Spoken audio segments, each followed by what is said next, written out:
তো বরাবরের মতন আজও আমি আপনাদের মাঝে আরেকটি নতুন ভিডিও নিয়ে হাজির হয়েছি। তবে আজ আমি আপনাদের মাঝে যে বিষয়টি শেয়ার করবো আর সেটি হচ্ছে যে তুর্কি এয়ারপোর্ট অর্থাৎ সাবিয়া ইন্টারন্যাশনাল এয়ারপোর্ট থেকে কিভাবে জার্মানিতে প্রবেশ করলাম। তো এই এয়ারপোর্টে কিছু কিছু দৃশ্য এবং হচ্ছে যে কিভাবে আমি ফেস করলাম যে একটি নন সেনজেন কান্ট্রি থেকে একটি সেনজেন কান্ট্রিতে প্রবেশ করলাম। তো বিস্তারিতভাবে আমার এই ভিডিওতে থাকুন এবং দেখতে থাকুন একটি ইন্টারন্যাশনাল এয়ারপোর্ট তুর্কিতে, আর সেটা হচ্ছে সাবিয়া। তো সাবিয়া ইন্টারন্যাশনাল এয়ারপোর্টে যখন আমরা মেট্রো রেল দিয়ে এখানে আসলাম, তো এখান থেকে প্রিমা মানে প্রথম ধাপে যেটা হচ্ছে যে তারা নর্মালভাবে একটু চেক করে এবং ব্যাগ ট্যাগ যা আছে চেক করে, খালি জুতাটা এবং বেল্টটা খোলা বাকি থাকে, বাদ বাকি সমস্ত জিনিসই তারা চেক করে যখন একটা ইন্টার বা প্রবেশ করবেন ওই ধারে।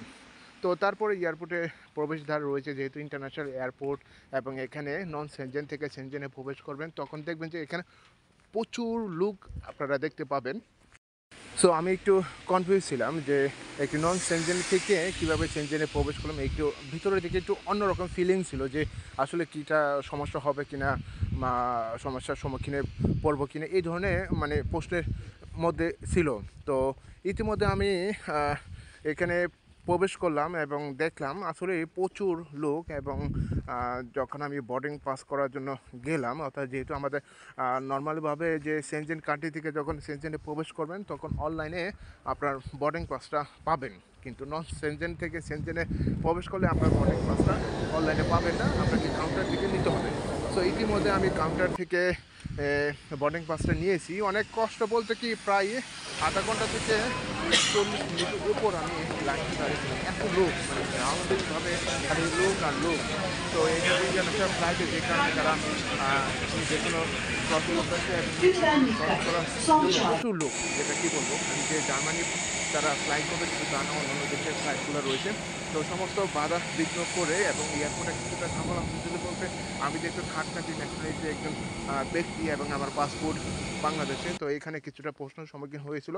তো তারা অফিসারকে ডাক দিল এবং সাথে সাথে আসলো এবং আমার টিআরসি কার্ডটা পুঙ্খানুভাবে চেক করলো, তারপরে আমাকে ছেড়ে দিল।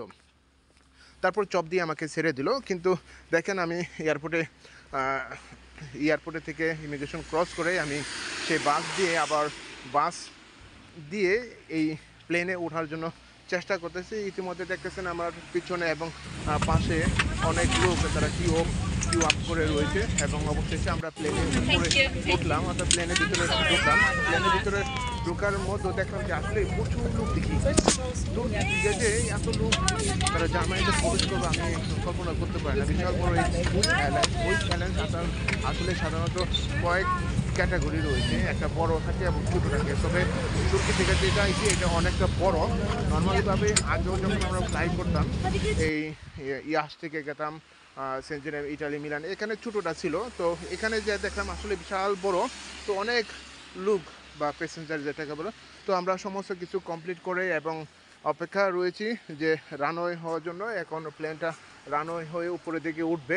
তো এই মুহূর্তে সবাইকে বলতেছে মোবাইল সাইলেন্ট বা মোবাইল অফ করার জন্য এবং ডাটাবেস এবং সেফটি এই করার জন্য বলতেছে। তো সমস্ত বাধা বিঘ্ন অপেক্ষা করার পরে আমরা শেষ পর্যন্ত ফ্লাইটে উঠলাম এবং জার্মানির উদ্দেশ্যে রওনা দিলাম। তো খুবই আনন্দ লাগতেছে এবং নতুন একটা অভিজ্ঞতা আমি আপনাদের সাথে শেয়ার করতেছি, আর সেটা হচ্ছে যে নন সেনজেন। এই আজ 2024 এবং নভেম্বর মাসে 9 তারিখ। তো কয়েকটা দিন বলতে কি তুর্কিতে প্রায় 5 দিনের মতো ছিলাম। এখানে থাকার পরে আমরা এখান থেকে আবার জার্মানিতে চলে যাচ্ছি এবং জার্মানি থেকে পরে লক্সেমবার্গে যাওয়ার প্ল্যান রয়েছে। লক্সেমবার্গে থেকে ফ্রান্সে যাব। তো তখন ওদিকে যেতে হবো প্ল্যান রয়েছে, যদিও দেখি এখন টাইমের ওপর ডিপেন্ড করে। তো যদিও টিকিট এখন পর্যন্ত কাটি নাই, তো ডিপেন্ড করে দেখা যাক কোনটা যায়। তো আমরা ইতিমধ্যে প্লেনটা দেখতেছেন রানওয়ে হচ্ছে এবং যে প্রশ্নটার সম্মুখীন হয়েছিলাম সেটা হচ্ছে নন সেনজেন এবং সেনজেনে প্রবেশ করবো, কত রকমের প্রশ্ন এটা তো বুঝতে পারতেছেন। তার মধ্যে হচ্ছে আমার কোনো ভিসা নাই, মাত্র টিআরসি কার্ড। সো এটা একটু কনফিউজ যে ভিসা ছাড়াই মনে করে প্রবেশ করতেছি। যাই হোক 2025 সালে জানুয়ারি মাসে 1 তারিখ থেকে ফুল সেনজেন হতেছে এবং সেনজেন থেকে সেনজেনের কান্ট্রিতে যেতে চাইলে কোনো সমস্যা হয় না। ইদানিং কোনো সমস্যা হচ্ছে না। অনেকেই হতে পারে কনফিউজ রয়েছে, অনেকে মানে সাহসটা পাচ্ছে না যে তারা কিভাবে যাবে বা কিভাবে ফ্লাই করবে এবং ইমিগ্রেশনে সম্মুখীন হবে কিনা, আমার বাধাগ্রস্ত হবে কিনা, এরকম অনেক ধরনের প্রশ্ন করে থাকে। কিন্তু আসলে এখন বর্তমানে কোনো সমস্যা হচ্ছে না। এবং যেহেতু 2025 সালে জানুয়ারি মাসে 1 তারিখ থেকে ফুল সেনজেন হচ্ছে, তখন আরও সুযোগ সুবিধা অবশ্যই আসবে। এবং সুযোগ সুবিধার পাশেও আরেকটা জিনিস অবশ্যই চিন্তা করবেন, আর সেটা হচ্ছে যে যেহেতু আপনার ফুল সেনজেন হচ্ছে এবং প্রথম কয়েক মাস ধরে হলে তারা টিআরসি কার্ড, পাসপোর্ট, এটা সেটা হলে চেক করবে। দুঃখের বিষয় হচ্ছে যে একটু সমস্যা হয়েছে, আর সেটা হচ্ছে যে আমাকে লাইনে থেকে বাদ দিয়ে আবার একখানে দাঁড় করে রেখেছে। যখন আমি ইমিগ্রেশন ক্রস করব, তখন তার অফিসারকে ডাক দিয়েছে এবং ফোন দেখলাম যে সাথে সাথে ফোন দিল এবং টিএনটি থেকে ফোন দিয়ে তারা নিয়ে আসলো। এবং আনার পরে তারা আমার টিআরসি কার্ড, পাসপোর্ট, এটা সেটা চেক করলো এবং একটা অনুবীক্ষণ যন্ত্রের মতো ছোটো একটা গ্লাসের মতন তারা এটা চেক করলো টিআরসি কার্ডের স্লিপ বা অন্য কোনো লোগো আছে কিনা, এটা হতে পারে দেখতেছে। তো ওইটাই দেখলাম, আসলে তারাও ভালোভাবে পর্যবেক্ষণ করে। সো ইতিমধ্যে কথা বলতে বলতে আমরা জার্মানি ফ্রাঙ্কফুর্ট এই এয়ারপোর্টে নামার জন্য ল্যান্ডিং করছে এবং ইতিমধ্যে আপনারা দেখতেছেন ল্যান্ডিংয়ের জন্য প্রস্তুতি নিয়ে নিচে নেমে গেছে প্লেনটা। তো অনেক দিনের স্বপ্ন ছিল জার্মানি প্রবেশ করার জন্য। জার্মানি একটি শক্তিশালী দেশ এবং হিটলারের একটি দেশ, এখানে অনেকটা অভিজ্ঞতা আমি আপনাদেরকে অবশ্যই শেয়ার করব। তো অবশেষে এখানে এসে পড়েছি। এটা হচ্ছে তো আমাদের ফ্লাই পিজিএস অর্থাৎ পিগাস এয়ারলাইন্সের থেকে আমরা আসলাম। এখানে আরেকটি অভিজ্ঞতা আমি আপনাদেরকে শেয়ার করলাম, আর ইতিমধ্যে আপনারা দেখছেন, সেটা হচ্ছে যে প্লেনে থেকে নামার পরে মানে যে দুই পাশে দুইটা গেট আছে, দুনো পাশে হচ্ছে দুজন দুজন করে চারজন তাদের সিকিউরিটি বলতে গিয়ে পুলিশ, ইমিগ্রেশন সিকিউরিটি তাদের সমস্ত কিছু চেক করতেছে। যে ইমিগ্রেশন ক্রস করার আগেই তারা সমস্ত কিছু এগুলি চেক করতেছে এবং তারা পর্যবেক্ষণ করে দেখতেছে। তো অবশেষে জার্মানি একটি শক্তিশালী দেশে প্রবেশ করলাম এবং ঘুরে ঘুরে দেখব এর পরিস্থিতিটা কী আছে এই ফ্র্যাঙ্কফুর্ট শহরটা। যদিও এয়ারপোর্টটা আসলে অনেক সুন্দর লাগতেছে, কারণ সুন্দর লাগার মতনই, কারণ হয়তো পারে আগে এখানে তো আসেই নাই, যেই কারণে দেখতেছি। আর জার্মানির নাম তো অনেকে শুনছে যে অনেক শক্তিশালী দেশ, এখানে প্রবেশ করা অনেকটা কঠিন। কিন্তু আজকে এই যে সেনজেন হয়েছে দেখেই আজকে আমরা এখানে টিআরসি কার্ড দিয়ে সহজভাবে এখানে প্রবেশ করতেছি।